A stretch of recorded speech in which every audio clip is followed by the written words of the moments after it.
And the conditions much better now than we've had in the past week or so, when the conditions have been pretty grotty, to put it mildly, the early part during this week. But now all the winds are blown away, and you can see Christophe Moreau here on the start list. And when I say wind's blown away, it's moved round a bit, and it's a bit behind their left side, and in fact they should be blowing him in towards the finish. So it could be a fairly fast run on this time trial today. 47.6 kilometres in all as Moreau gets underway here, fourth in the Tour de France. And you can see all the audience along here cheering. It's raining up there at the start at Rosrenan. We're down at the finish at Plouay, and the conditions are pretty nasty up there, but I say a bit of a following wind, so it shouldn't be too bad for the riders. And when they come down here towards the finish, then they're going to get some warm sunshine for their backs as well. So the stage of this this time trial today staged over a route from north to south, and we've been doing it all the time in the last few days, getting further now up in towards the north, because this time trial here, 47.6 kilometres, 48 kilometres, exactly 30 miles, so it's a sniff under 30 miles. And the Elite Men's World Road Time Trial Championship then underway here, starting 210 metres above sea level and finishing 90 metres above sea level, so it's a bit downhill course, bit of a following wind, and let's see who's going to be the first to crack the magic 1 hour then. At the finish, we've had one rider finish so far, Robert Nagy. He's come through in 1 hour, 3 minutes and 12 seconds, and we're expecting any moment now the Kenyan rider, David Kinjat, to come across the finish line. And the clock is showing he's got 1 hour, 3 minutes and 12 seconds on. He's not going to take the lead, but it's great to see a rider here from Kenya taking part in the World Championships. I think he's riding the Elite Road Race too as well on Sunday, but I had a quick chat to him the other day. We're not got him on our screen, by the way. We're going back and picking up the riders. They may flick down and pick him up coming in toward the finish. If so, it will be first. Then we're picking up here the Russian rider Yukov, and then I hope we get to the Kenyan rider on the screen, because I can't remember ever at World Championship level a rider from Kenya taking part. Russ, can you? Well, the exciting thing is about the Kenyan rider actually is that when he arrived in Paris, he actually didn't have anywhere to stay, so he was put up for the night by the Red Cross. And then he made his way down here to Western France. A family put him up, but he had an incorrect bicycle, and then the French Federation came forward and gave him a beautiful, nice, one of those nice yellow looks to use. And I think, we'll speak to Pat McQuaid later on. I think the Irish were also trying to help him with the bicycle too. And as he comes along here, in fact, I think we're getting him now. All you people back at home, give him a big cheer. Come all the way from Kenya. It's not a place where they've got many racing cyclists. Only about 6 events a year he takes part in. Great to see him coming. Look at all the crowd cheering him on his way. That'll give him a lift as he crosses the line in 1 hour, 4 minutes and 22 seconds. He's in his second spot. You can see the elation here. That's great. I hope that will encourage more riders from Kenya to take part in world races. But as he was saying to me the other day, the trouble is it's a big country and you have to travel a long way to races, and they haven't got much money.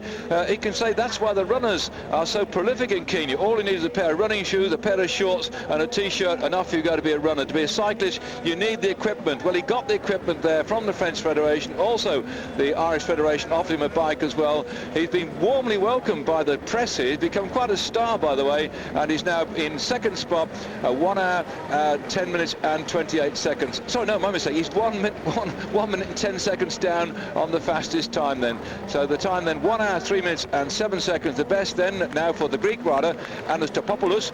He's now in the lead, 1 hour, 3 minutes and 7 seconds. And Kenyan rider dropping out the top 3 now, but he's really come along here, I think, to wave the flag for Kenya, and we look forward to seeing him in future years as well. Good to come all the way here. I hope we have a chance to speak to him, perhaps on air on Eurosport today, or when he rides the elite race on the Sunday. If he doesn't last all the way, we'll try and go out with our fishing net. Well, Russell will go out the fishing net and grab him and bring him back. Yes, sir. Well, no, just talking about fishing nets, I mean, what I'm hoping to go, I'm trying to, when he finishes, like 5 minutes after he finishes, I'm hoping to get Stuart Dangerfield, because it was a big surprise for Stuart to be riding the World Championships. He was hoping to ride the Olympics because the main reason is because his uncle actually lives on the course. But obviously he was disappointed. Dave Meadow rode, so did Chris Boardman. But Stuart's going to be here on his new bike, and I just wondered if he's going to be using a 57 ring, because back home when he won the National 25 in 50 minutes, he actually used a 57 ring. But I've been talking to some of the other riders, and they think probably 54 or 55 chain ring. Well, we'll wait and see then, and we hope possibly to grab hold of him and see if he can come and actually talk to us as well on the commentary point here. I'm David Duffield. Alongside me is Russell Williams, and this is the elite time trial. The 3 medalists, by the way, from the Olympic Games are not riding. Ekimov looks like he's come to the end of his season now. Ulrich, who crashed in the Paris Tour, he's not riding because he's got an injury, but they've actually stitched up his face, I think, now. Looking Podrogi on your screen here, the national champion for both the road and the time trial this year, the Hungarian, who's out there at the moment. Yeah, Podrogi's had 5 wins this year, actually, David, and I think he's a good friend of Charlie Wigalis, because obviously Charlie Wigalis from Great Britain's also on the Mapei team. He started off with a win in the stage in the Tour of Argentina, which is very, very dangerous down there. Tour of Normandy, also won a stage in the Tour of Slovenia. He's also the Hungarian time trial champion and the road champion, and did a good ride in the Tour of the Netherlands, Tour of Holland, with 21st place. Well, that's the man on your screen now. I say the absent medalists from the Olympic Games: Ekimov, Ulrich and Armstrong not riding. Armstrong finishing season, Ulrich having crashed and hurt himself in the Paris Tour, and Ekimov, I think, also has decided that with that gold medal he'd give this race a miss. But unfortunately too for those followers of Laurent Jalabert, Laurent Jalabert has been sick. He's not very well. He's got some stomach problems, and he's not riding either, so that leaves a big hole at the back. He was going to ride off second from last, so he's not with us today. Yes, Russ? You know the reason why he's got stomach problems? Because he's not going to our beautiful Italian restaurant that we've been to for the last 3 days, but we're not going there tonight. No, you're going back with the lads. I've got this bit to do for the UCI when we finish the programme here, but I'm going back into town, the beautiful town of Plouay, I found a nice fish restaurant there, and I'll take it on board as we now go to Tyler Hamilton, the next to go, at 2-minute intervals. So it's Tyler Hamilton, 7th from last. Yeah, Tyler Hamilton from Marblehead in Massachusetts. He's had a fantastic year, because at the start of the season, the most important thing for Tyler was for Lance Armstrong to win the Tour, and the whole US Postal team did a good ride. Also himself, he also picked up a stage win in the Tour of Holland in the time trial, and also won 2 stages at Dauphin Libéré, which is great for someone like Tyler, because it means he picks up those important UCI points which the team needs, and I think he's got like 700 points. The one thing about Hamilton, I'm looking back at my little notes, Russell, was I think he's better uphill. This is a rather flattish course. In fact, he goes slightly downhill, because he did win the Washington Road hill climb. That was a ride against the watch, and also the Killington Stage race, where I think he had a hill climb in that one too. So he's better up the climbs, but let's see how he goes along the flat. What sort of gear is he going to be pushing? Any idea? Hey, someone talented as Tyler's going to be a big one. But the thing is, I think these pros, these top elite riders, they've really got to be tired, because I was speaking to Tyler a few days ago in the hotel, and he looked tired. He'd just flown in from Boston. He'd been home for 5 days since the Sydney Olympics. You know, these guys, I mean, a lot of the athletes after the Olympics can say, hey, we're going to go and party, we're going to go enjoy ourselves, go to the beach. But someone, you know, a top-class rider like Tyler's got to come straight back to Boston. He's got to get on his bike, get himself together, and come to the World Championships. Well, that's why we haven't got, I think, Ekimov, Ulrich and Armstrong riding for different reasons. But we have got the 4th place man from the Olympics, Alano, setting off last of all. And we've got Teteruk, who was 6th in the Olympics as well. They're yet to come, as we're now waiting for the next ride to go, which will be Teteruk.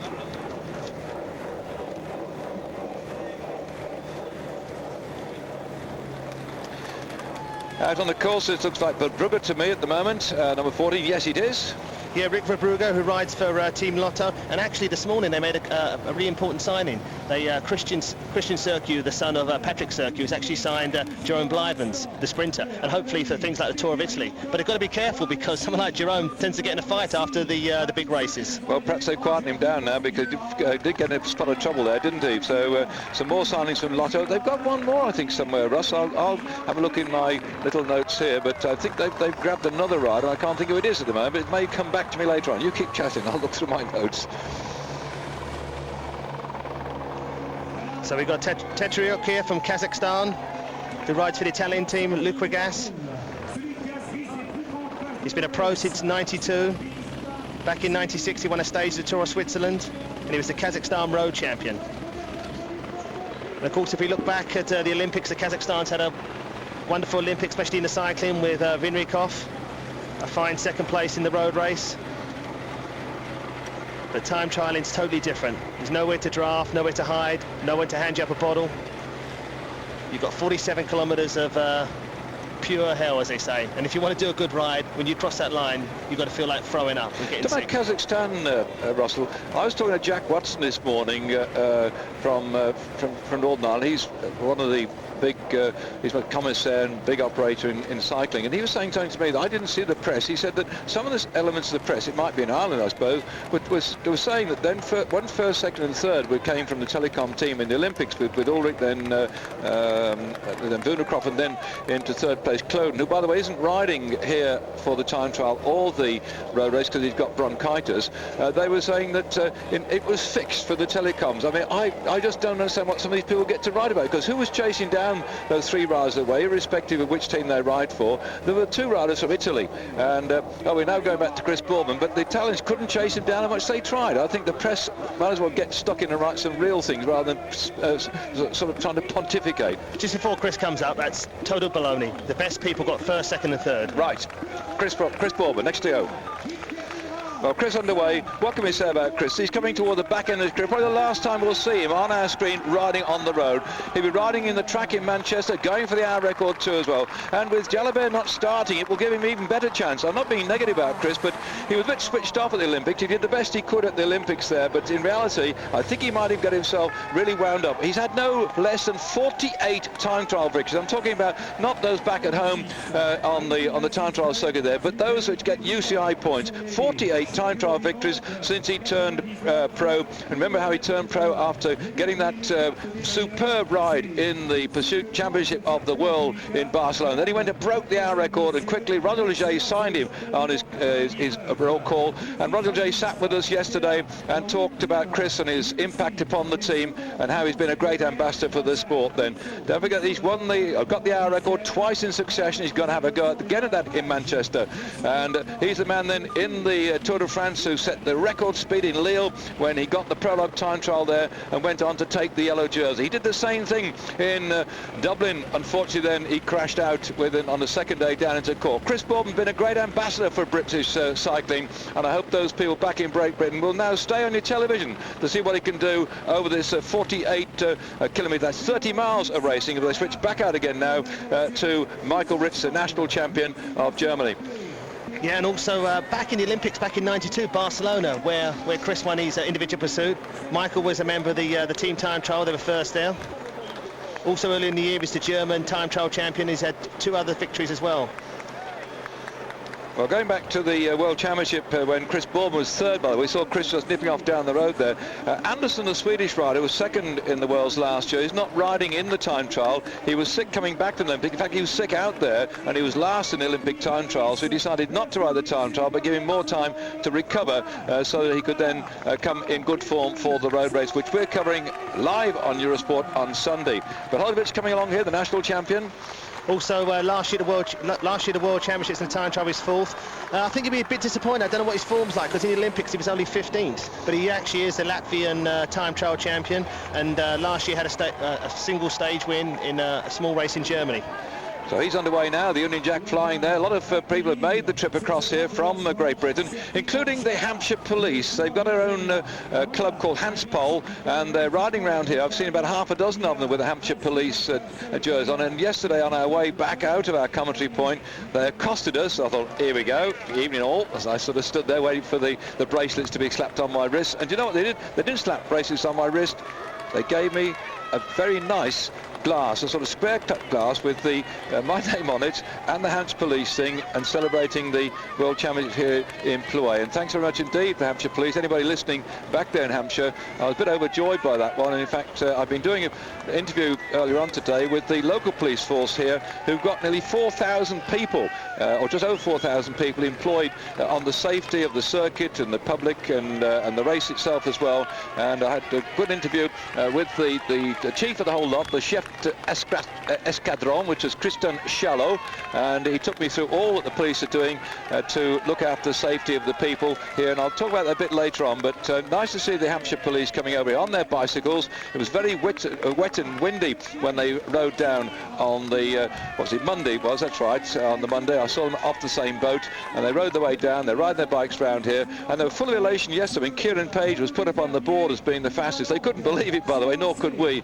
In the end, it was a mistake of the counters. Now then, going back to the race here, next man to go then, Sergio Honchar, who needs no introduction to time trialists. Russ. Yeah, just before I get to Honchar, does that mean on Monday evening when we get back late to Portsmouth, does that mean there'll be a police escort all the way up the motorway? Okay, Gonchar from Ukraine. He was 6th in the worlds last year, had a good Olympics. He was 9th, but I don't think he'd be happy with that. He's Ukrainian time trial champion, and if we look at time trials last year in the Grand Prix of Nations, he also won that as well. So the man, hopefully with some super form. Yeah, I think he's got about 12 time trial victories in his career. He's been a specialist at this. He's rather inclined, Honchar, to push enormous gears. And if you look down at his chainset, we get a shot of that one. He's probably got like a dinner plate there going round at the moment.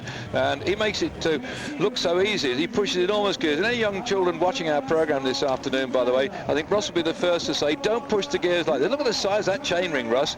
Can you count the teeth? Oh, it looks like 55 to me. No, I'm just guessing.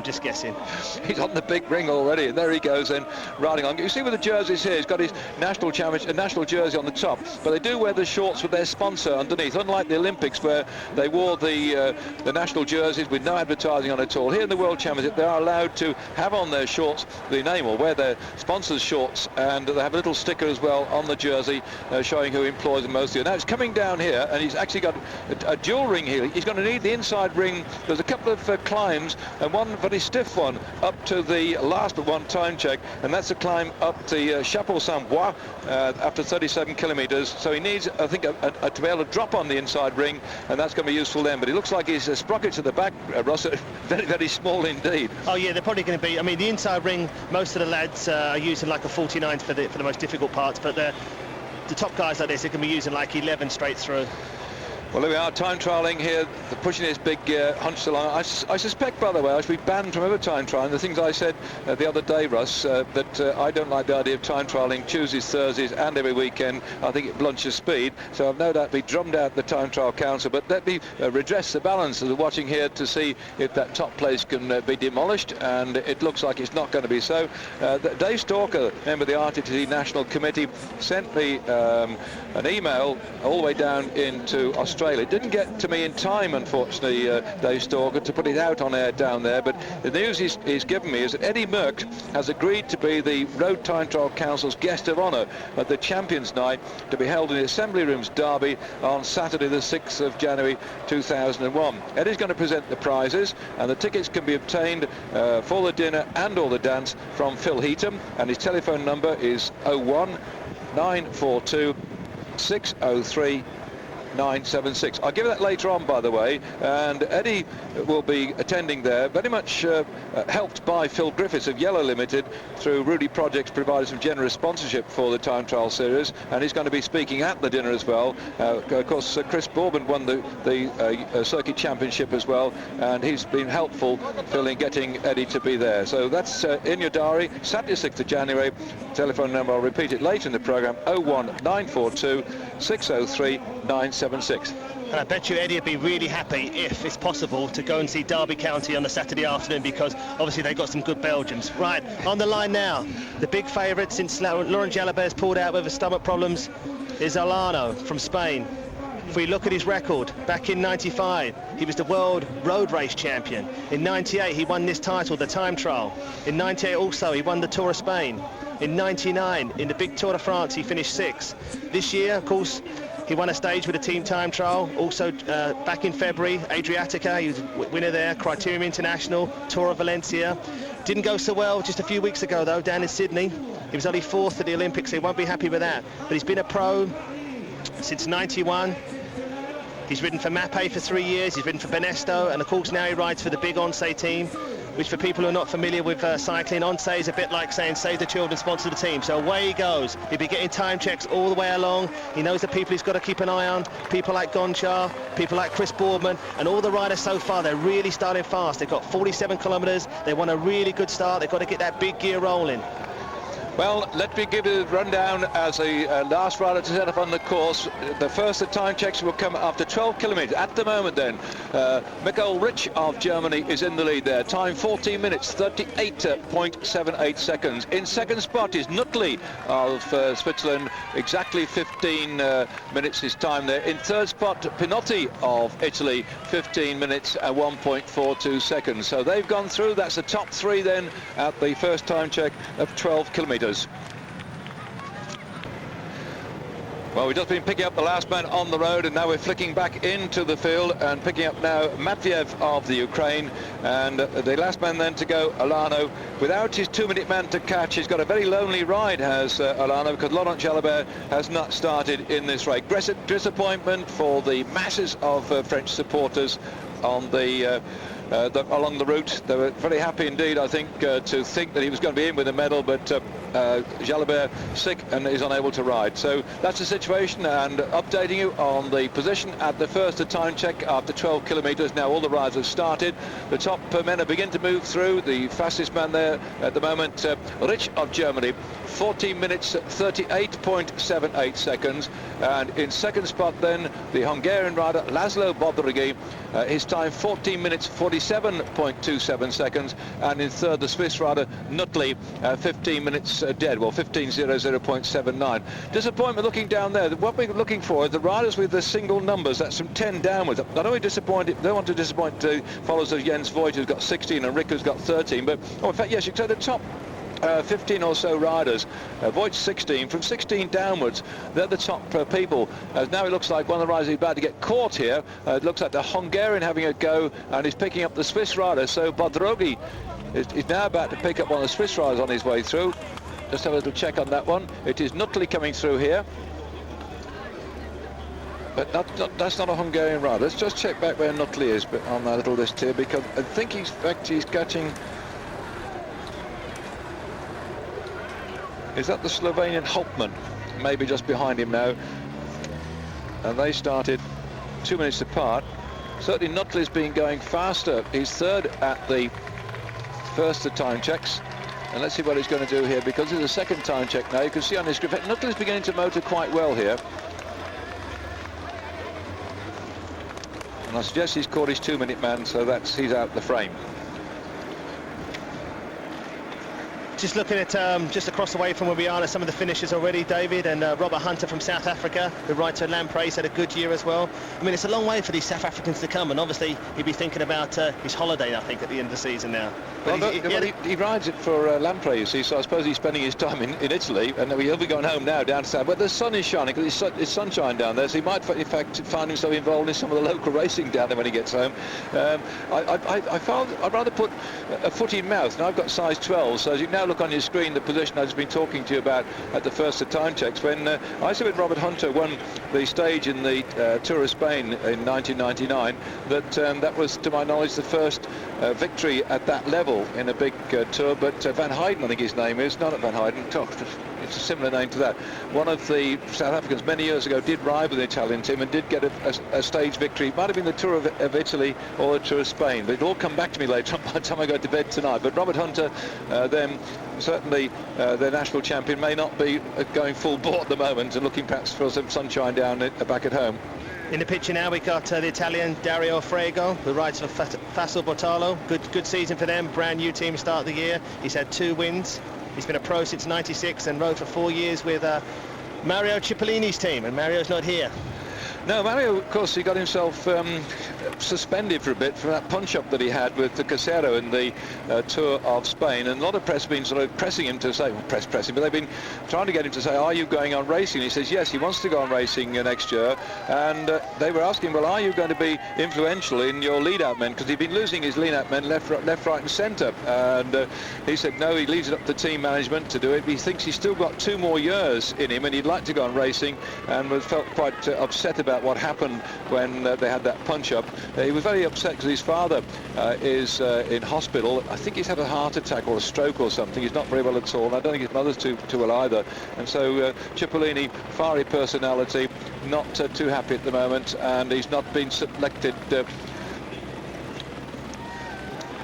So the selection of Cipollini, not on the Italian squad this time. Another great disappointment, we're not getting Taffy ride with the Italian squad on the road either, and I think that after his performance at the Paris Tour, which Russell Williams alongside me commentated upon as I was trying to get my bags packed to go on the ferry, that was a disappointment too as far as Taffy is concerned, not to be selected on a course which the selector said was a little bit too hilly for Taffy. Well, I thought for a man who's won the Giro de Lombardy as Taffy's done, that seemed to me like a smack in the face with a wet fish. But anyway, he's not riding either, so we're running down the roll call. Those are not riding, those that are. So we're looking at Belhovic on our screen at the moment, and the situation at that first time check is still that Risch is there in first spot, Bodrogi in second spot, and Nutley of Switzerland in third spot. Some of the single numbers are coming through. They're seeding them down towards the last man, number 1, Olano. We're looking here now at number 3. This is Honchar on your screen now.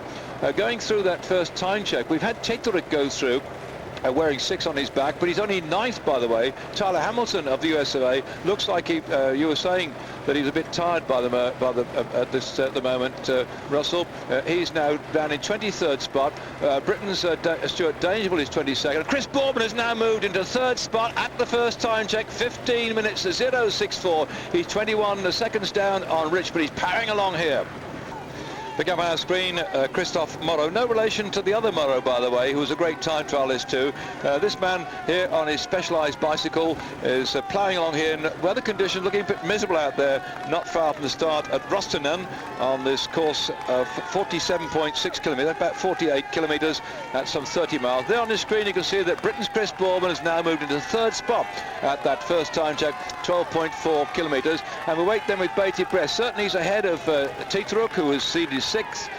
Hushford seeded 9. He's ahead of him. Tyler Hamilton 7, ahead of him too as well. So Chris at the moment 21.85 seconds down in 3rd spot. Yeah, he's 21 seconds down at the moment, David. But what you can remember, Michael Rich, the guy who's 21 seconds ahead of Chris, he actually won a really good 2-up time trial with Touchton Smith. But the most important thing, the people who were in 2nd place were Jan Ulrich and Cloden. So to beat a pair like that, you must have some super form. So well, let's see how he goes along. This is the fast part of the course, by the way. I use the word fast because you can see the roads are quite wide when the camera swings round, and quite good surface too as well.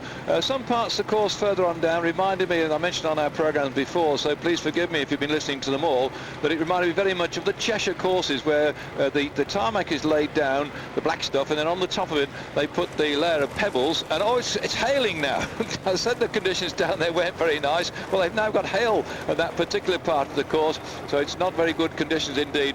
But the road surface, the rain will actually help, I think, as they go across these little pebbles which are just stuck into the tarmac. It makes it what we call a heavy course, and riders who've ridden up on the Cheshire courses will know what I mean about that. So it's not a drag strip, it's not a dual carriageway, but early on there's not many twists and turns, a good straight run, and the wind coming over their shoulder off the sea. If you're looking on your maps to find out where the heck we are, you can find Lorient, as Moreau here is really making heavy weather of the weather. You'll find Lorient and go north of there, you'll find Plouay, and almost dead north again will be the way we started just now at Rostonen.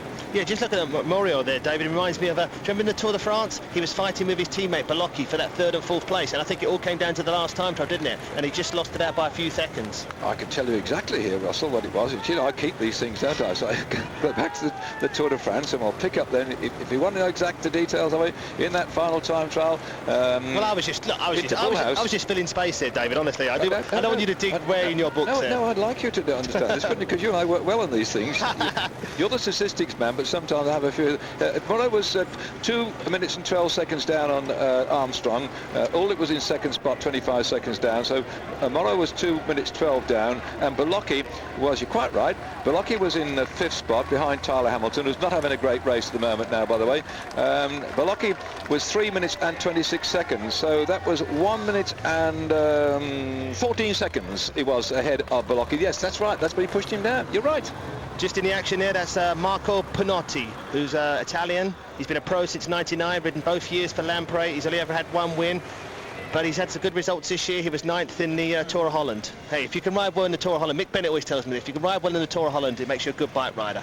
because, you know, got crosswinds and you've got all those little obstacles you've got to miss out on. Yeah, we were talking, to go back to Alana, last night when we were having dinners, as he names dropping, with Danny Nellison, the world amateur champion way back in Colombia, and Adri van der Poel, and our Swedish commentator too was there, and they were talking about how when they were riding, somewhere up in, where the heck was one little narrow lane, some little narrow roads, all the team, all the rubber banks went on the front, and it was twisting and turning down these narrow lanes. They looked at where the wind was blowing, and I think there were only 36 riders that day, finished inside the time limit, and all the rest were out. No, what it was down in Italy, that was it, because the Rabobank team got together with another Dutch team. They said, hey, we've been taking a real hammering for too long, so when we get to kilometre 110, we're going to go to the front. They got to kilometre 110, and what happens? The Rabobank and the other team just drove and drove and drove. They started with 150 riders, and you said there was like 36 riders at the end. And the organiser, I don't know if he was happy because you wouldn't have to pay the hotel bill for the rest of the way, but you end up with a small little group, and it's not good for television. Well, television now picking up our rider here. This is the big gear specialist, by the way. Looks like he's labouring a bit now. Sergei Gonchar from the Ukraine, and he's still on the outside big ring going along here, and pressing on toward the finish at Plouay, where we will probably get a lovely top shot of the church. I went to have a look in the church after I'd been apprehended by the gendarmerie here. Apprehended, these nice chaps. They took me down and showed me their unit down there and what was going on round about the place too. But after having done that, I went down to have a look at the church to get it. We'll get a top shot of it later on to find out what it was all about. And inside the church, there's a beautiful display going on, because this has been known, this part of the world that we've got here, as they've got more churches or chapels here in this part of the world in Brittany than anywhere else in France. And it's the Church of St. Odom that I went in there to have a look around, and they've got pictures on the walls and stories of all the major churches and chapels round about in Brittany. And it was well worth going in there, Russell, because when we see this big granite building inside, I've never seen it before in a church. Instead of having stone in the roof with normal how can I put it, straight or slightly a curved roof in these like Gothic styles, it was actually wood inside, and it was curved in a beautiful shape, like on the side of a boat turned up the other way. Beautiful wooden roof in a lovely curve, and I bet when they're singing in there, the sound must be absolutely superb up in this beautiful church, which we'll see later on. Well, listen, I wish I was able to come, but I was here doing the work. If I was able to come with you, I could have gone inside the church, and then when I get back, I could have told the priest, and he would have been really happy with me. As it is, I miss going to church on a Sunday, because I'm out not out training, out racing. But I did see the priest a couple of weeks ago when my little girl got baptised, and hey, it always makes you feel really, really proud when you're in the church and the priest puts his little hand on you. Hey, you feel blessed. Well, they have actually. I brought back with me in French a prayer for cyclists. They've written a special prayer, or adapted one from the football, for the people to pray for cyclists. And a bit of prayer going on now, because Chris Bourman's dropped off the frame in the first those time checks. He's now down in fourth spot, because the leader is Onshaw, he with the big gears. We're now watching on your screen Jens Voigt coming up to the second of the time checks. Watch to see how he goes there. You see Pinotti is leading, but I'll put you in the picture, and now I've got all the results at the first time check. Hang on to your hats, get your pens and papers out, I'll take it through. You can watch on the screen what's happening at the second time check. All the riders have now gone through the first time check, and the position is as follows. After 12.4 kilometers, the leader, Honchar of the Ukraine, 14 minutes 34.7 seconds. In second spot, Risch of Germany, 14 minutes 38.78 seconds. He's therefore 4.08 seconds down in second spot. In third spot, Bodrogi of Hungary, 14 minutes 47.27, and he's 12.5 seconds adrift. Those are the top three. Rounding up the times then for the next riders. Behind him in fourth place is Chris Bourman of Great Britain in 15 minutes 00. He's 25, or make it round to 26 seconds down is Chris Bourman. In fifth spot is the Swiss rider Nutley, 26 seconds adrift. In sixth spot, Pinotti, 26.72 seconds adrift. And in seventh spot, Alano, he's 26.83 seconds down on the leader. Frigo is in eighth spot, Matiev is in ninth, and Chmielski of Poland is in 10th spot. So Britain's great rider there is in fourth spot. Can Chris pull himself up into medal position? Well, our camera's going down there, and on your screens you can see Chris Boardman now lying fourth at the first time checks, and way behind him is Olano, who's been tipped for a chance for a medal. There's some way yet to go. That was only after 12.4 kilometres, and so they've still got something like about 32 kilometres to go. Can Chris just pull back that little bit and get himself up where he was last year in third position in the time trial championship of the world? What a nice way to go out with a medal, because this he's saying is his last time trial as a professional. Of course, he's going to ride in Manchester on the track there, and we wish him the best of luck in that particular one. But now picking up some of the riders here towards the back end of the race. All the single numbers are the top starred riders. This screen is Bodrogi of Hungary, but let me put you in the picture what has happened at the finish now. Jan Nutley of Switzerland is the overall lead at the moment. His time 58 minutes 59.97.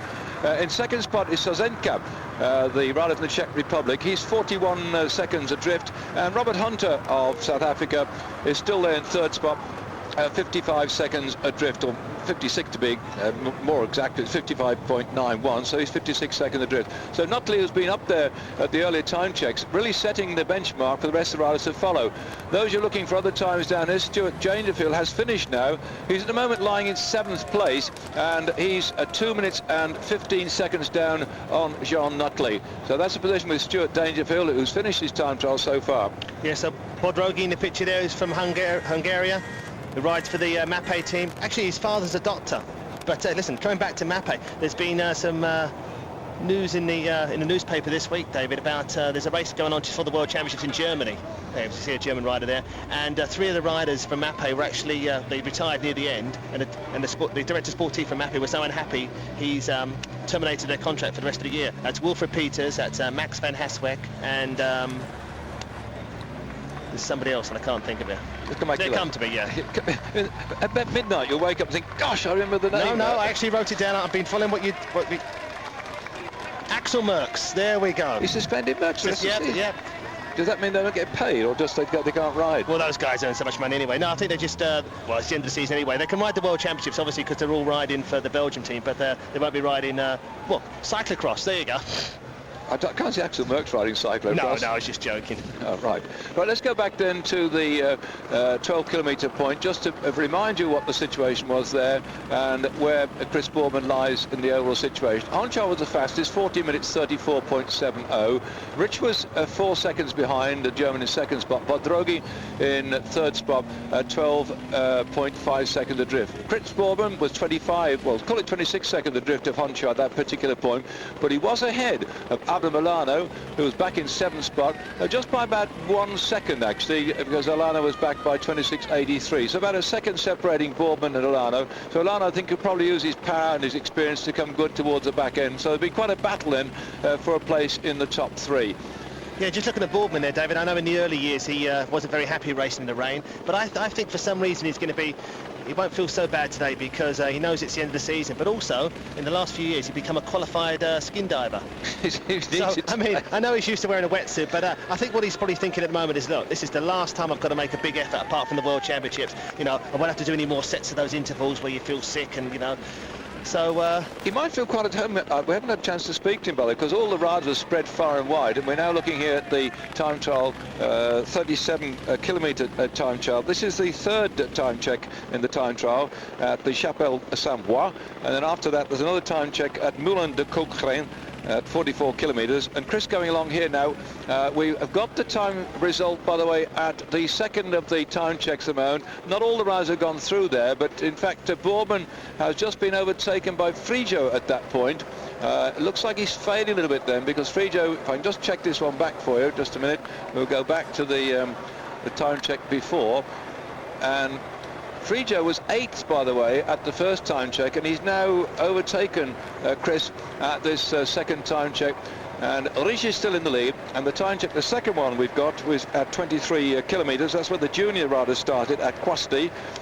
We're now picking up Honchar on your screen as well, his big chap going along at a great rate of knots. Then Rich has gone through that time check, and there's still some big rise yet to come, but he still is in the lead. 27 minutes 36.93 is his time. 27 minutes 36.93. But Drogi of Hungary in second spot, 28 minutes 7:12. That's 30.19 seconds down. 30.18 seconds down. And in third spot now, Figo of Italy, 28.19.90. So he's 43 seconds adrift. Chris Bourbon in fourth spot is just now 1 minute adrift of Michael Rich. That's a long way back, I think.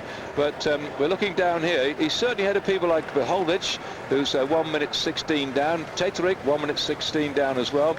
And Hushvad, who's over 2 minutes in arrears, so we're not going to see much of him, I think. And Christophe Moreau, the French rider, is really swanning around in the rain at the moment. We expect him to be up there challenging for a place in the top 10. He's 16th at the moment, 1 minute 39 seconds down. So a lot of the top riders finding this course not exactly to their liking. We're waiting then for that second time check to pick out the times of Beholdich, Honchar and Olano, and when those come through I will update you as we're now back out with this man Honchar, who, if we go back to the first of the time checks, he was the fastest at that particular point ahead of Rich and Bodrogis. That was the result. So Honchar now looking to climb up the leaderboard, and Britain's Chris Bourbon hanging on for that fourth position at the moment. And the disappointing performance is Abram Olano's, no better than seventh at the first time check, nearly 27 seconds adrift.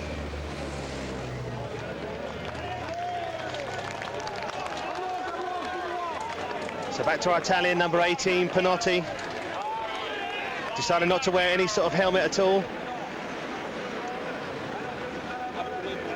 He's coming close to the finishing line now, head down, he's trying to get every last bit of energy out.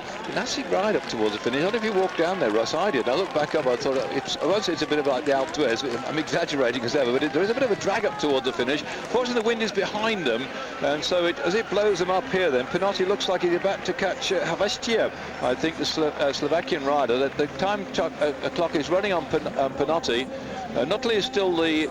oh no, he's dropped down to second spot, so Pinotti's come through very quickly indeed. Pinotti was sixth at the second time check, but he was ahead of Nutley, so I'm not surprised that's changed now. So a new leaderboard, Pinotti, Marco Pinotti, 58 minutes 37 seconds, is in the top position at the moment. Nutley down to second now. Sosenka of the Czech Republic over 1 minute drift in third spot. So those riders that we've been watching coming in, we're getting down a bit to see what Feucht is doing later on. He was just behind Pinotti, and who else running about Pinotti we're going to get? Yes, it could be, we have to wait till Frigo comes through, I think, and reach the battle then going on behind Pinotti, who's now taken over the lead. As we watch here, the rider from Hungary, Bodrogi, racing along here, is still in the top three places at the last time check.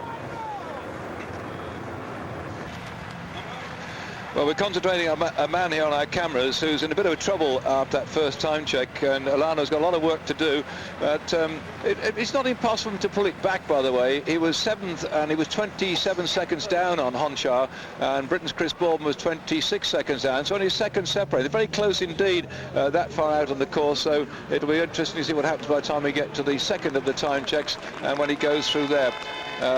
The tremendous performance of Michael Rich then, and Voigt coming in here, Jens Voigt. Well, Voigt's been just hovering in the top 10. He was, 8th at that time check, the second time check, and he may come into here, the time to beat 58.37, and you can see it on his screen then, as Voigt coming in here, looks like he's going to get the lead.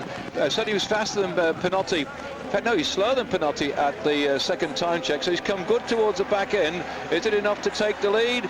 As Jens Voigt begins to accelerate across the line. Yes, he moves into lead. The big rider who rides with the Crédit Agricole team, rides with Chris Bourbon's team, and always like on the Tour de France, you may remember, when there's a group going off down the road, people like Jackie Duron was going off down the road. Well, this is another chap who would go out there, power along on the flatter parts of the course to try and get a stage victory, and here he is then going into lead in the time trial. Yeah, he's been a pro since '97. If you remember, David, he started with remember that Australian giant team they used to have. Yes. You know, a bit like the sort of the track side. And then in '98 went on to ride for Gann, and the last 2 years the same team, just under a different name, Crédit Agricole. He had 4 good wins in '99, including Criterium International, Route de Stade, and won 2 time trials with Chris Bourbon. One of them was the Dual Normandie. 2 wins this year, and I suppose people always ask him, you know, I mean, he's a really talented rider, he's German, they always think, why don't you change, why don't you move to telecom? I suppose that's always the question. Well, he's also a very good English-speaking rider too as well, and I remember speaking to him, if we go back to Sydney, I shouldn't bore you with the Olympics all the way through then, but certainly I went round the time trial course and they were all getting lost, and this particular part of the course they were allowed to go quite quickly, and there was Ulrich and Kloden going full bore, and there's a limit of 30 kilometres per hour for the traffic. That's 18 miles an hour for the traffic going round there, and you can imagine these lot were training and they were doing way over that. They were travelling round about the thick end of short of 30 miles an hour, and their team car was behind them, and the ranger came on with his lights going wee wah wee wah wee wah, pulled over the German team car, and Ulrich and Kloden had gone round the course. They disappeared down, they didn't know what was going on behind, and the ranger first of all fined them $400, which is about nearly 200 quid, and then they objected to that. He whittled it down to $100, and then they negotiated that he would just let him off with a caution. Meantime, not only had Ulrich disappeared and Kloden, they didn't know where the heck the team car was, but Jens Voigt was also using the course for riding round. And I found Jens, when he went back to where the team car had been, looking very disconsolate because he had no team car. He said, Jens, it's just been apprehended by the Rangers. And so he said, oh, thank you very much indeed. Then he set off to try and find the team car. Anyway, I think they all got together in the end. Well, I've got a question for you in a minute as we see Tyler Hamilton. Is one, I hope you weren't breaking the speed limit on your little Alex Moulton bike. Well, I think I was at one time. That was the downhill bit with the wind behind me, but they didn't pull me. They did pull me in when I was riding out with Alano and Zulla and Samariba and some other riders, because we went down the wrong way on one of these roads. It's where they had to train on this particular thing, so I showed them where to go, and the ranger got upset because we were going down a one-way street. Anyway, back then to this 37-kilometre time check. You can see what he did on the board there. Rich undoubtedly setting a fast pace all the way through, and not a good day though as far as Tyler Hamilton's concerned. Towards the end, I think he liked the hilly bit though, and he could go up that reasonably well. Now then, news at the second time check. Are you ready? Sitting comfortably? Good. I'll begin. Michael Rich then in the lead, 27 minutes, 36.93. In third spot, Honchar from Ukraine, 27 minutes, 42.94. So he's just over 6 seconds adrift at that point, Honchar. And in third spot, Bodrogi, Hungary, 28 minutes, 7.12 seconds. So he was just over half a minute down, 30 seconds adrift. In fourth spot, Dario Friggio, he's 43 seconds down. I'll round it up for you. It's 42.96, but he's 43 seconds adrift, Friggio. Alano's now moved up from 7th at the last time check to 5th. And he's 57 seconds down on Rich. And this is the man then setting the fast pace on the course on your screen now. Britain's Chris Boardman dropped now to 6th. He's 1 minute down. Pinotti, who was early leader at the finish, his time is 1 minute down. As Rich comes in here, he's undoubtedly going to take the lead by, well, it could be nearly a minute and a half the way he's going here. In fact, maybe more than 1.5 minutes. He's been certainly fast all around the course. He's been the fastest at all the time checks. As he comes through here then, this is the target for them all to chase.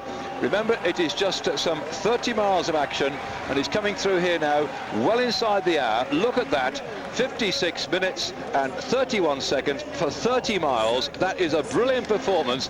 Well, if I could do 56 minutes, Russ, for a 25-mile time trial, I'd be happy. But look at the way that this German has powered around the course. 56.31. I will try and go back to my little box of tricks here and tell you what the average speed is, because they do put up first. And in fact, the average speed is 50.52 kilometres per hour. So just a sniff over 30 miles an hour for Rich, who's now in the lead ahead of his countryman Jens Voigt. Two Germans, first and second. That'll please Klaus Angermann and Tony Robbins has been there behind us. And in third spot now is Pinotti of Italy. He's over 2 minutes adrift. So Rich has set a very, very tremendously good position here to now establish the fastest time of all the time checks so far. The order then at the second time check: Rich, Honchar, Bodrogi separated by just 30 seconds.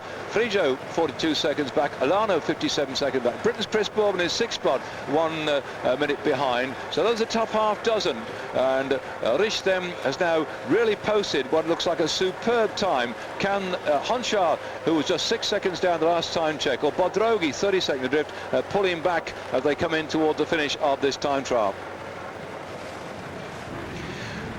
Well, we pick up Pablo Milano, who's beginning to pull back some of the time deficit that he lost in the early part of this time trial. He was lying in 7th spot at the first time check after 12.4 kilometres, and then he moved up a bit further after 23 kilometres, where we started the junior race at Le Croisty, and he then moved to 5th spot and just moved ahead of Britain's Chris Bourman. The fastest time at the finish, you can see on your screen there, 56:31.95 for Risch of Germany. You watch the screen while we're now going to talk to Pat McQuaid, who's come to join us in the commentary box.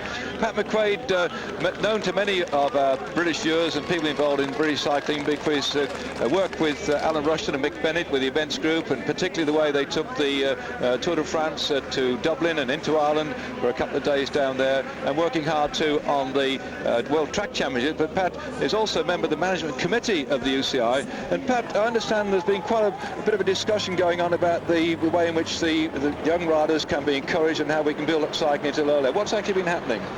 Yes, I've been running a conference over the past 2 days, on Tuesday and Wednesday of this week, dealing with the youth and youth development in cycling.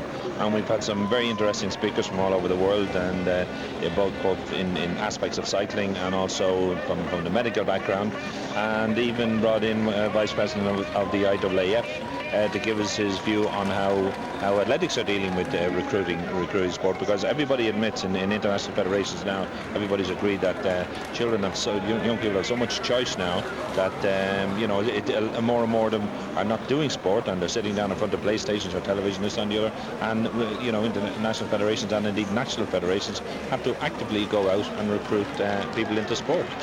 Now, when I was a young lad, which was I think 2 or 3 years ago, when we always had a Wednesday afternoon and we had to play sport, whatever it was. Even the fatsos had to run several laps round the pitch, or they'd go and take part in the cross country or something, and they'd come in like half an hour after we'd finished with our long thin legs. But it seemed to be in those days it was forced upon kids to take part in sport. But I think you were in a school teacher at some time. What's happened? It seems to me there's practically no sport at schools now, or very limited amount. What's the problem? Well, I mean, I was a teacher, a physical education teacher for many years, and I do agree with you that there's less and less emphasis on sport in school, and it's because of the strong emphasis that is now laid on exams and getting results in exams and qualifications to go out into the big world and so forth, and because of that, less and less time has been devoted to sport, and likewise teachers are under more pressure. Most of them, when you're talking about the days you're talking about, most of the staff of the school, the geography teacher, the history teacher, would all be involved in school teams of one sort or another, but that's happening less and less now because their time they're equally under pressure with time and don't have the time to give to it. So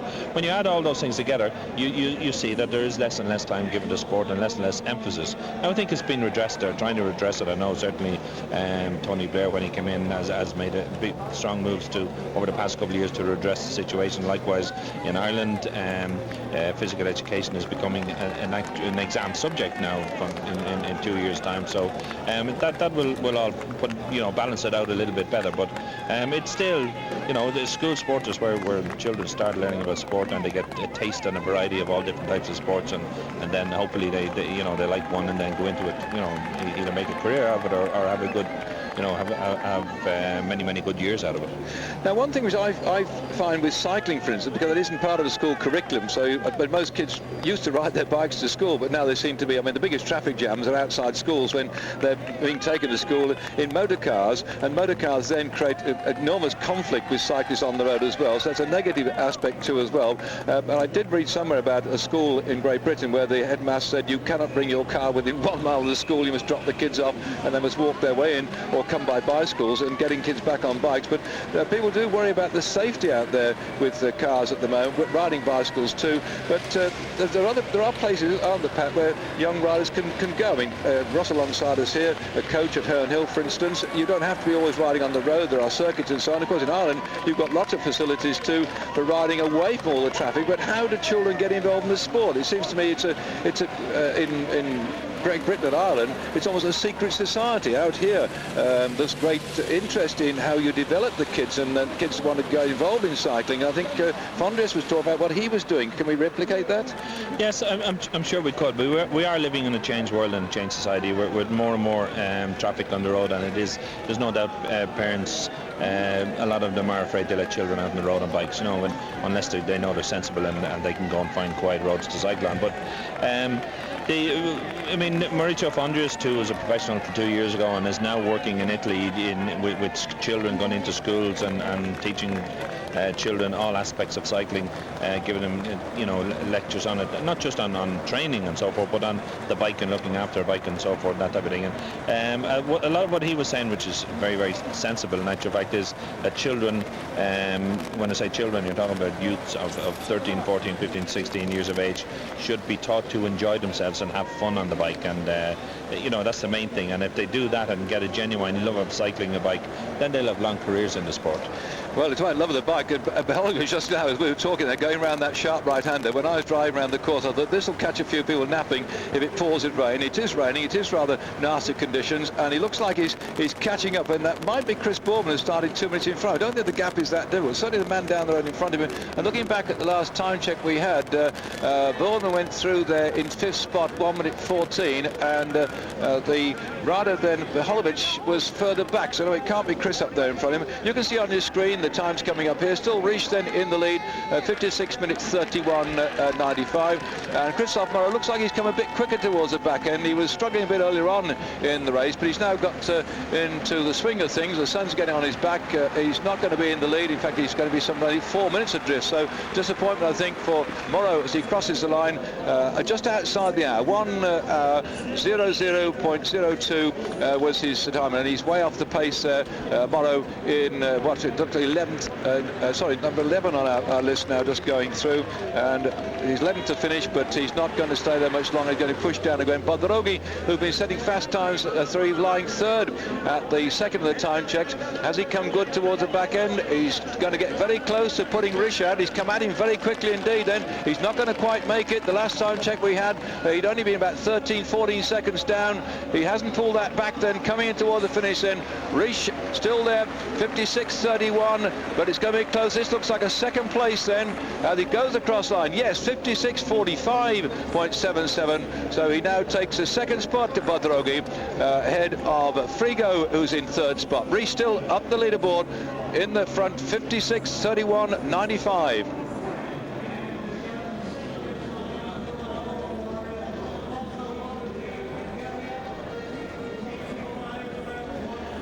Well, great effort there by Bodrogi, but it wasn't good enough to topple Riche from the lead, and still then out on the course. We've got a lot of top Ferraris yet to come. Riche in the lead then, 56 minutes 31.95. Bodrogi just over 13 seconds behind him.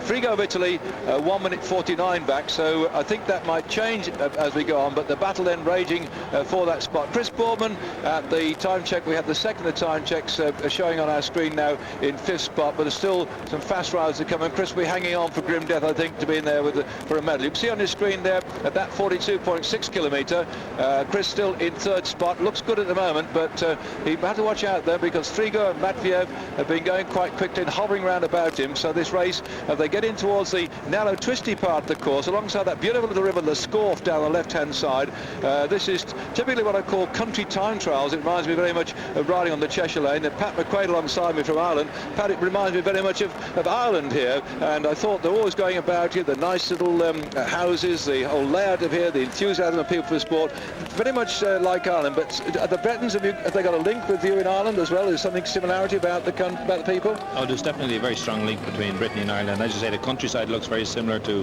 you could be in any part of Ireland driving around the countryside here, but not alone that, but there's a very strong cultural links as well, because the music here, Celtic music that they have here is very similar to our Irish music, and indeed there's a huge big Celtic festival in Lorient once a year, and many Irish musicians come over and play here, and so the Irish music and all is very popular here, and there's, as I say, there's very strong links between the two.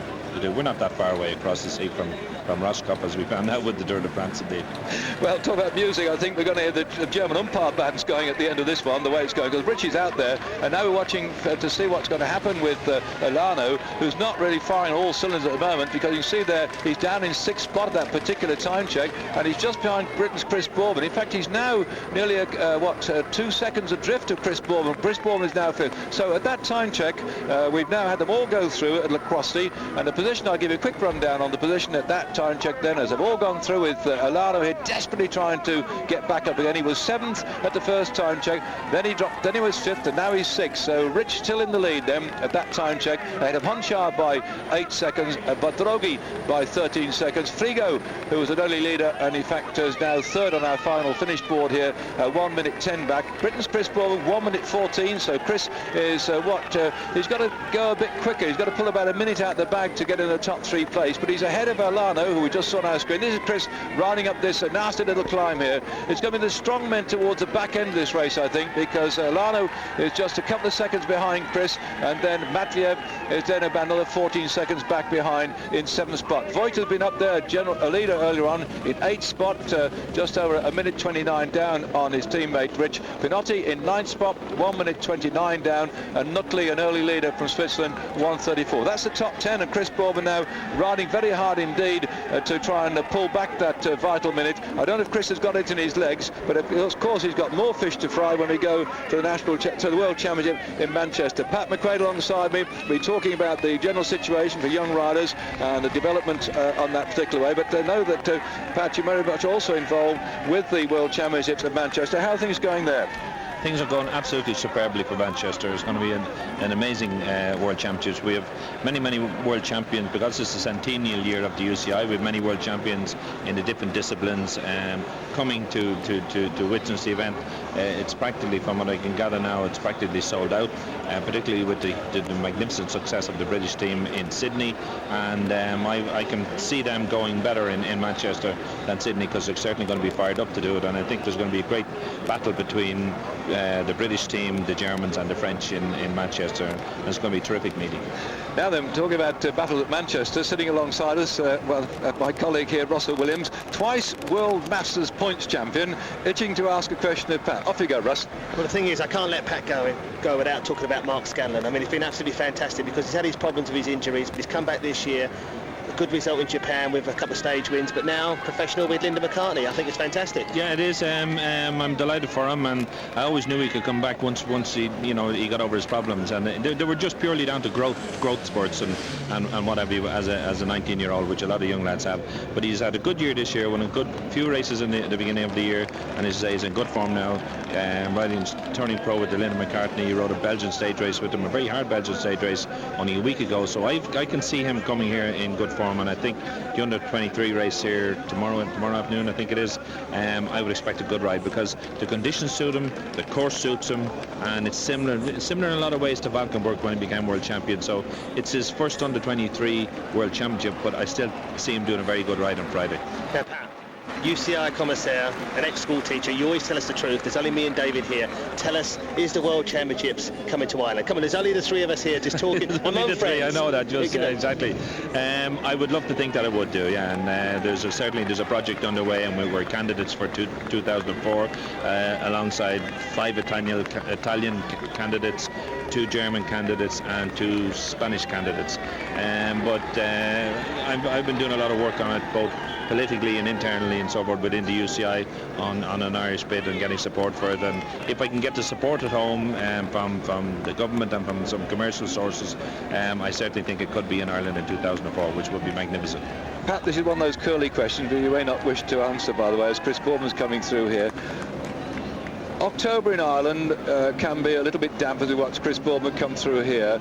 The World Champ has been moved to October. Let's see Chris come across here, and I'll ask you the curly question in just a moment, because Chris has got to move up here into the top 3 places. The previous time checks we'd have, he's been hovering in 5th and 6th spot. We're watching him probably for the last time riding at world level on the time trial section. He's going to ride the track at Manchester, but he crosses the line now.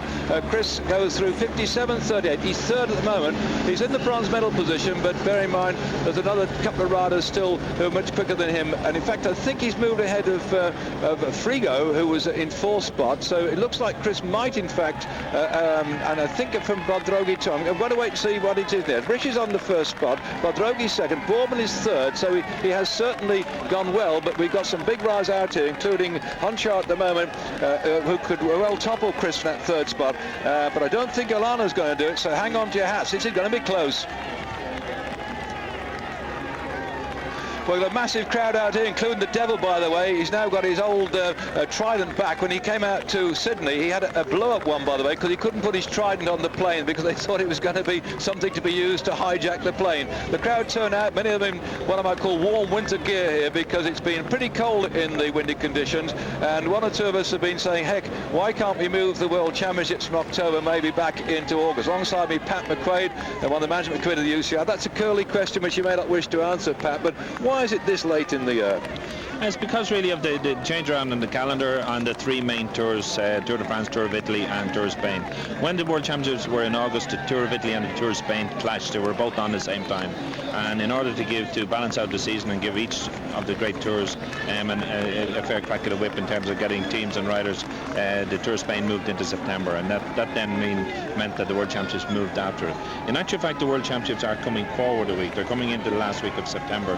I think there's a proposal to bring them forward, to bring Tour of Spain forward as well, so it could be the last week of September, which would be a bit better. But to answer the curly question you answered about this time of the year in Ireland, the area which we would be looking at putting the World Championships on are in Killarney and County Kerry, and that thankfully gets the Gulf Stream and the winds from the Gulf Stream at that time of the year. There are even palm trees growing down that part of the world, so Irish palm trees, you're pulling me leg. No, that's true. Get me on the Guinness. Down around Glengarriff and so forth, that area you'll see palm trees, because it gets the warm winds from the Mediterranean, or from the Gulf Stream rather, and so the weather's quite mild, and it certainly would be as good as this, or it wouldn't be any colder. You can get rain any time of the year, but it wouldn't be any different than we are here now. Well, looking on as we're here now, we're watching Richards on the leaderboard at 56.31. Can Honchar topple him down there? He was lying second by 8 seconds at the time check on our board just here. It looks like he's probably going to do it. Honchar, with a man with especially the big gears, has come over the final climbs in powerful form, and he might just take the lead. The crowd urging him on here.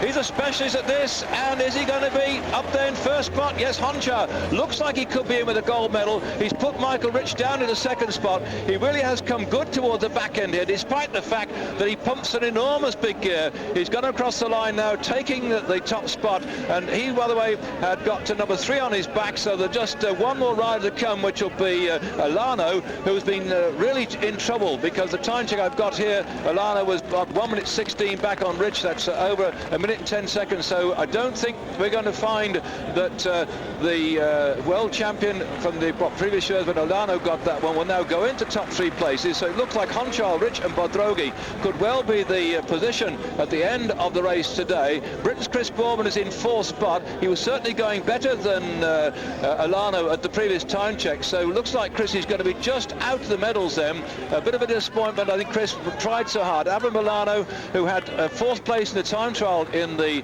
World Championship, in the Olympic Games, and again was out the frame in the road race as well. It looks like now he's not going to be in with a medal. Disappointment, I think, for Alano on our screen. Just one final word alongside with Pat McQuaid. I think we're seeing now in sport many changes. You're looking towards Scanlon riding tomorrow in the under-23. A lot of new talent. Chris Bourman's going to retire. It seems like people like Zuller aren't firing all cylinders. A big change coming on the sport. How do you see the future couple of years ahead as far as the UCI is concerned? I mean, the future is very good for the UCI. We're all opening up a new World Cycling Centre in Aigle in Switzerland next year, and that's going to help develop a lot of the underdeveloped nations, bringing young people over from lots of Asian, the different African continents, South American as well, into Switzerland, and train them and coach them and so forth. So there are a lot of very good projects underway in the UCI at the moment. I mean, things go in cycles, and obviously a lot of the older ones are now retiring and so forth, and there'll be a new group to take them on, and thankfully Mark Scanlon's going to be in that group, and there's a few other Irish riders and indeed English riders as well, because don't forget that British team that did so well in Sydney, got so many medals and so forth, is a very young team, and they're going to be around for a few years to come. And I can see the world record, which I was privileged to watch when the Germans broke the world team pursuit record in Sydney. I can see the British team being the next ones to beat that record in a couple of years' time. Thank you then, Pat, for your comments here. It looks future looks quite bright then for cycling. The future looks bright then in as gold as far as Honchar is concerned. Silver for Rich, and Bodrogi will be back there in 3rd spot with the bronze medal. Britain's Chris Bourman looks like he's going to be satisfied with the 4th spot. A very good ride, I think, from Chris, who's had his ups and downs this season, because there's no doubt about it that Alano is not going to be up there in the frame challenging for a top third spot. He was going through, looking back here at the time check before, 46.2 kilometres. At that particular point, I can't see that he was going to challenge them at all, because he was back there in 6th spot. He was trailing just a couple of seconds behind Chris, so there might be a bit of a battle going on there. Let's look what happened at the 4th time check. Alano again just behind Chris Ballman, but by about 5 seconds adrift then at that particular point. So Alano, can he pull it back here and push Britain's Chris Ballman off the 4th spot? They're not getting up there for medals, Chris and Alano. We're seeing two great time trialists here. Alano over the years, a brilliant time trialist, and Chris Ballman probably has got about 48 time trial victories to his career, and he just missed out on the medals. We wish him the best of luck then. And for Alano, well, disappointing after what he's done in these previous years. Yeah, it's disappointed, David, but I'm just trying to think what direction he goes, because say back in 95 he was the world road race champion. In 98 he won this event, the time trial against the clock. In 98 also he won the Tour of Spain, so that's a real all-rounder. He tried in the Tour de France in 99, he was 6th. This year they had a very strong team with Jalabert and the rest of the Once boys. They took the jersey early on in the team time trial, and they thought everything was, hunky-dory. And all of a sudden, what happened? Lance Armstrong comes along and takes it away from him. But the start of the season, he started well with wins in the Tour of Valencia. But even, if I remember rightly, back at Christmas time, he went away from his family just up into the mountains to train with a friend. So he didn't have all that, that good Christmas food. But he started to come good a few weeks ago in Sydney. He got 4th for the Olympics, but he just hasn't got it today. So he's going to have to go back to the drawing board and say, am I going to be a stage race rider? Am I going to be a time trialist? What am I going to do? Well, he's got the road race on Sunday, so perhaps he might, use his supreme strength in that particular event, because that's going to be a long ride which could suit him. He's one of the few riders in form at this time of the year who can also be a good road racer too. We've been looking at the time trial specialist. Yes, he's been a time trial specialist, but when he comes to road 2, he might surprise a few people, particularly if Jalabert isn't riding with the sickness. We'll find out on Sunday. Well, there we are then, coming in towards the last man here. We've been talking throughout the programme with Pat McQuaid, by the way. Those who are interested in Sean Kelly's ride, he's got a website there, www.blazingsaddles, which will interest you, I think, about how he's going across America. I understand they've got some difficult conditions out there. We wish him the best of luck. We wish to Alano the best of luck on Sunday when he rides the big road race, because he might be a chance of medal there. He's not going to get one here. The question is, will he be able to get across the line and beat Britain's Chris Ballman to that particular position? We'll have to wait and see as he comes in here now. Britain Chris Ballman, he was in 4th spot, 1 minute 16 seconds down, is now coming up here to see if he can get in there in 4th spot. Is he going to make it or not? No, he's 5th, so he's still just behind Chris as he crossed the line now, and he's 1 minute 28 seconds down on Honchar, who is the gold medalist in the time trial championship of the world here at Plouay, with a time of 56 minutes 21.75 seconds. That's him on your screen now. The gold medal going to Honchar of the Ukraine. Second medal, the silver one, will go to Michael Ritsch of Germany. He was 10.19 seconds down at the end of it all, and Bodrogi from Hungary moving up into 3rd spot to take the bronze, 24 seconds, 24.01 seconds down on Honchar. So disappointment, I think, for Rich, who set, as you see on his screen here now, watching him in slow motion, all the early time checks. He was fastest at every time check. He faded just towards the back end and was just pushed out that top spot by Honchar, who had been 6 seconds down at the the second time check. He was 8 seconds down at the 3rd time check. He was just 3.82 seconds down at the 42.6 kilometre time check. So he brought back everything, did that man on your screen now, Honchar. He pulled back that 3.82 seconds in the final run-up in just some 5 kilometres. He pulled himself up from being in 2nd spot to take the lead. So Richard, being so much a leader early on in the race, just found himself being pushed back. And imagine that, being pushed back by 10.19 seconds. So in fact, the man you're seeing on your screen here pulled back something like about 14 seconds in just some 5 kilometres. A powerful performance then by the rider from Ukraine, who's now taken that gold medal. Disappointing for Rich, who looked like he was going to sit there on gold, but it just didn't quite happen. Bodrogi of Hungary, well, he was lying back in 3rd spot at the first time check, 3rd spot at the second time check, 3rd spot at the 37 kilometre time check, and still 3rd at the end. So that's consistency for you. Bodrogi always being 3rd at all the time checks. tracks, but a yo-yo ride for Honchar and Michael Ritchie, very much like an up and down roller coaster ride. But it's his final lunge up towards the line that took Honchar in towards the gold medal, finishing very fast indeed those final 5 kilometres. Yeah, he finished very fast there, but if you think back to the last few years actually with Gonchar, the thing is he's been trying to specialise in stage racing as well, and I think the last few years he's actually lost his edge in the time trials, but he's actually been getting up there in the stage races. But he's probably sat down and decided, look, what I'm really good at is actually time trialling, and he got it all right today. So the Ukrainian, he's been a pro since '96. He rides for the Liquigas Italian team. This year he's had 3 wins, including the Ukraine national time trial champion, but he's got the big one today. Lovely to wear that nice World Championship jersey. But going back to good rides by Chris Boardman and Stuart Dangerfield, and I think we should, all British cyclists should really thank Chris, because, you know, back in '92 when he won that Olympic gold medal on the track, it really put cycling to the forefront, and I think we should also say a big thank you. And I just hope, touch wood, that Chris doesn't disappear. I hope he gets a job with the world-class performance, because could you imagine like someone like Chris Boardman walking into you know, to a bank manager's office asking for some money to donate to the team or to Sainsbury's and things like that? It'd be wonderful, wouldn't it? It would. A good PR job, because Chris is good like that, and there's always time for him to go off and do his skin diving or whatever he does. Well, this is the man then who I think is an example for any of us when it comes to time trialling. Honchar, the number of time trials he's won over the years, and I was being rather naughty when I was being, say, don't go time trial every weekend, lads, and Tuesdays and Thursdays. But I do think you've got to pace yourself when it comes to time trialling. It can be very disappointing if you're just losing out on your personal best. Now, sometimes it's worthwhile to walk away, do something else, maybe go a bit of mountain biking or ride the track or something. In fact, track's quite good to sharpen your speed, isn't it? See, Boardman was a track rider and a road rider and a time trialist, and mixing those all together quite well gave Chris all those medals and something like about 44 successive time trials. He made 4th today, but the victory then going to Honchar ahead of Rich and Badrogi.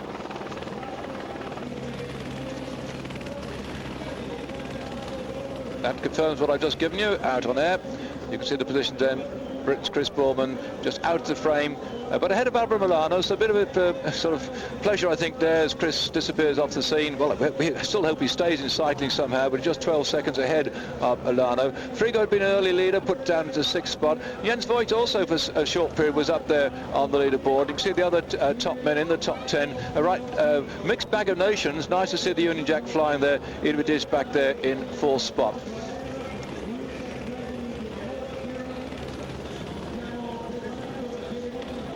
We look at the German performance there, by not bad with Rick and Voigt, because they were the third and fourth selections, because originally Ulrich was going to ride until he had his crash in the Paris Tour, and Cloden was also down to ride, but he suffered with bronchitis or something coming back on the plane. One or two riders, when you were in an aircraft travelling all the way back from Sydney, it was about 7 hours back to Kuala Lumpur, and then something like 12 hours back into Europe. So when you're spending that amount of time in the plane, then certainly you get the air conditioning, and it can give you problems, but no problems with Honchar, who's now got the gold medal. Rich 2nd, Badrogi 3rd.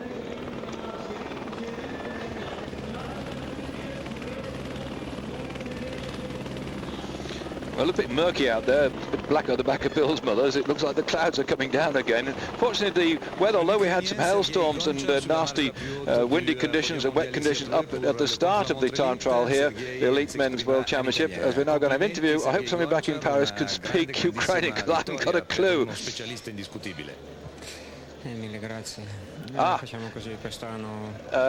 a simple question, isn't it? They just said a big victory, do you know about that? Which is, isn't it? He's answered the question when he asked it. Go on, that's what his answer is. Francamente, Sergei, tenuto conto degli assenti, pensavi di potercela fare o è una sorpresa anche per te? Come detto prima, non... He said, was it a surprise for you, or did you think you could win? He said, well, this year I haven't had very good results. I really prepared for the Giro.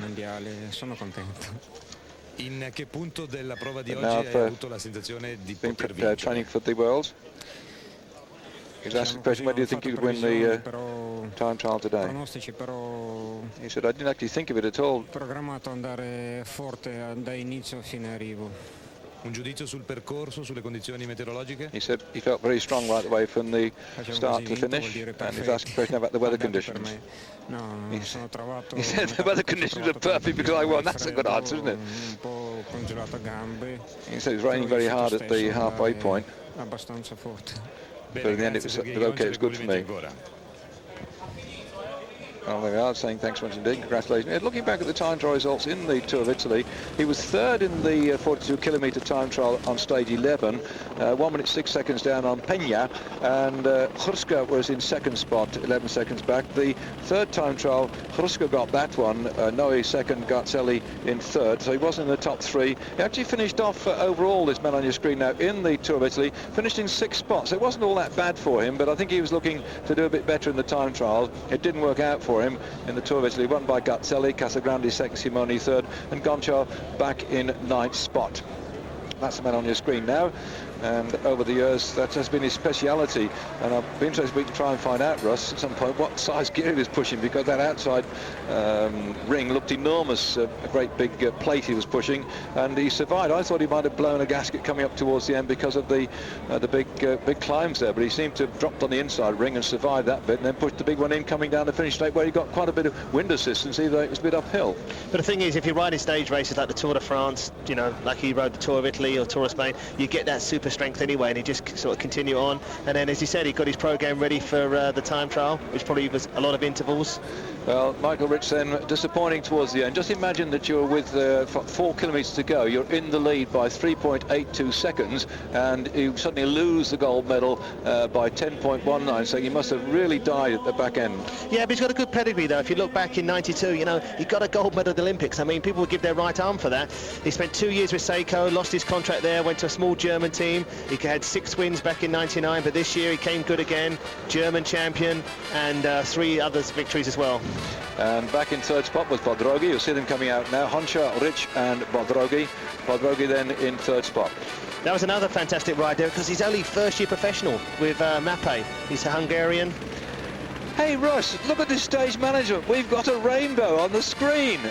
Isn't that brilliant? A rainbow jersey and a rainbow on the screen. I've never seen that coincidence before. That's a wonderful sight, and they really have. I mean, these people in Plouay have been organising this championship. You treat them a little town of only, what, villages, 5,000 people. There's nearly 4,500 people from the police around here doing all the work of keeping the safety for the riders and the people, the spectators out there. And it's been a really superbly well organised World Championship so far, and we've actually had a rainbow come up there. That's going to be, I think, some omen for the future. This man who's going to take the rainbow jersey for the time trial championship of the world, Sergei Honcha of Ukraine, will now be getting his you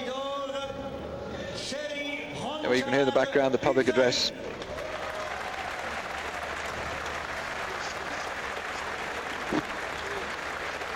Well, the pressure's off him now.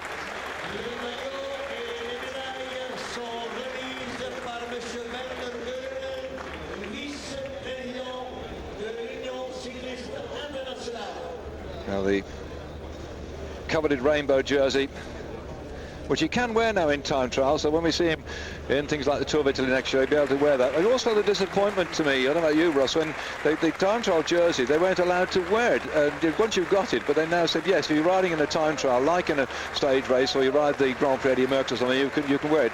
But only at one time could you ride in the Grand Prix Eddie Merckx. They now say, yes, you can ride in stage races too in the time trial. So we should look forward to seeing him doing that in the Italian Tour of Italy. What do you think about that, Russ?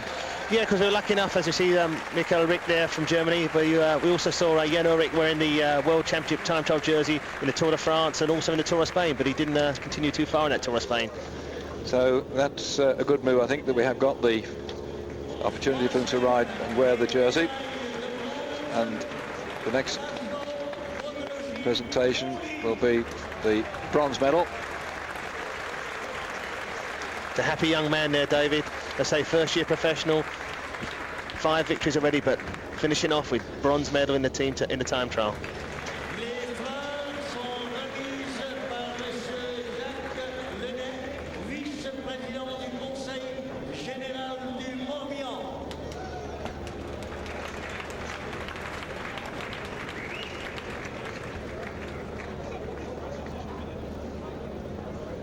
Well, thank goodness the sun has come out now. Let's hope these conditions stay with us right the way through until Sunday. Massive crowd. They're expecting, when I spoke to the police, had a quick word then earlier on with the chef d'escadron, Christian Chalot. They're expecting 200,000 spectators here for the World Championships over the weekend on the Sunday, when they're going to come here for that big one-day race, which we're going to bring you on Eurosport. And the national anthem will now rise. We're going to stand. I hope you'll respect also the victory by Honchar of the Ukraine.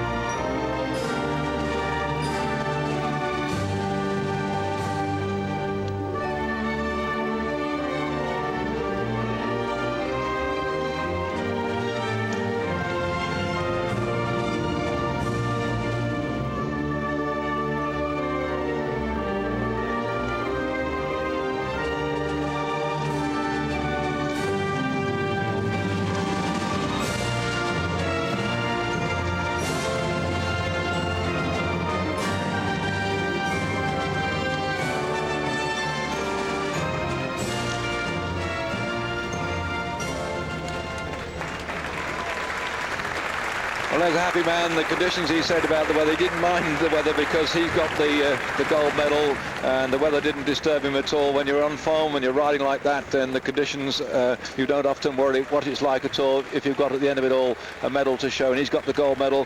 A disappointment, I think, for Richter Germany, who had been so often in the lead, and looking down the track centre, I could suddenly see on the grandstand Miguel Indurain. He'll be disappointed, I think, that Lana didn't quite make it, but Honchar was first, Rich second, Bob Drogi third, and Britain's Fritz Bourman finishing in fourth spot.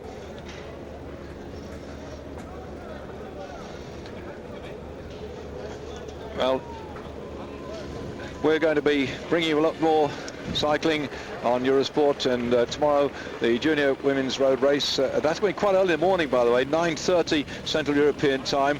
As far as we're concerned, that's 8:30 for the British viewers of British Eurosport. So we'll be here crack of dawn tomorrow. I hope you'll join myself and Russell Williams for that. And then in the afternoon we come back at 12:30. That's 11:30 back in Great Britain for your viewers of British Eurosport. That's the under-23 road race. Then we go on a Saturday, plenty of racing then, and Sunday too as well, the big elite race. That's the encampment. It looks like we've sort of come out of the Sahara with our tents and set up camp here, but in reality that's where we're all working from, and we look forward to being back here with you tomorrow. We're going on now to the tennis here in Vienna, and there'll be Simon Reed and Fru McMillan doing a double act for you.